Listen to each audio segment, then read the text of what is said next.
ہم کہتے ہیں یا لیتنی کنت معکم فافوز فوزا عظیما، کاش حسین ابن علی آپ کے ساتھ ہوتا.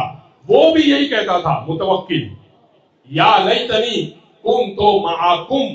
اس معکم میں اس کی مراد یہ ہوتی ہے کہ آپ کے ساتھ ہوتا، سے مراد تھی یزید کے ساتھ. کہتا تھا کاش اے یزید تیرے ساتھ ہوتا تو حسین سے بدلہ لیتا. اتنا خبیث ترین آدمی تھا کہ اس کے سامنے ایک شخص لایا گیا جو بہت بڑا محدث تھا اور بوڑھا آدمی تھا. متوکل نے، اب میں ذرا تعارف کر رہا ہوں متوکل کا تاکہ واقعے کا آپ کو لطف آ سکے. متوکل کے سامنے وہ بوڑھا محدث لایا گیا. متوکل نے چھیڑنے کی غرض سے کہنے لگا مجھے یہ بتا کہ میرے 2 بچے اچھے ہیں یا علی کے 2 بچے حسن حسین اچھے ہیں. بغض علی اتنا تھا اس کے دل میں. اس نے کہا تیرے بچے کہاں ہو، علی ابن ابی طالب کے بچے کہاں؟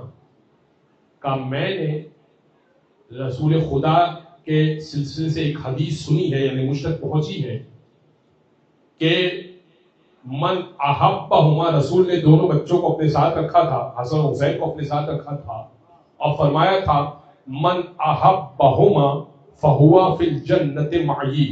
اگر کوئی ان دونوں سے محبت کرے گا، حسن و حسین سے محبت کرے گا، فہوا فی الجنت معی، جنت میں میرے ساتھ ہوگا. کہا یہ تو ہے حسین کے بارے میں، رسول کے بچوں کے بارے میں، تیرے بچے کہاں ہوئی؟ اس کے لیے کیا کچھ وارد ہوا یا کیا کوئی فضیلت ہے؟ اس نے اس کو سزا دی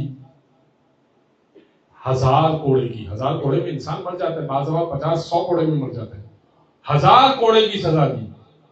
اطراف کے لوگوں نے بتایا حضور یہ شیعہ محدث نہیں ہے، یہ ہمارا محدث ہے، اہل سنت کا محدث ہے، ہمارے عقیدے والا ہے.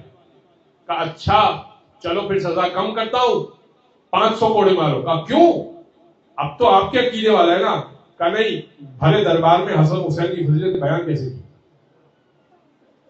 اتنا بغض تھا اس کے دل میں.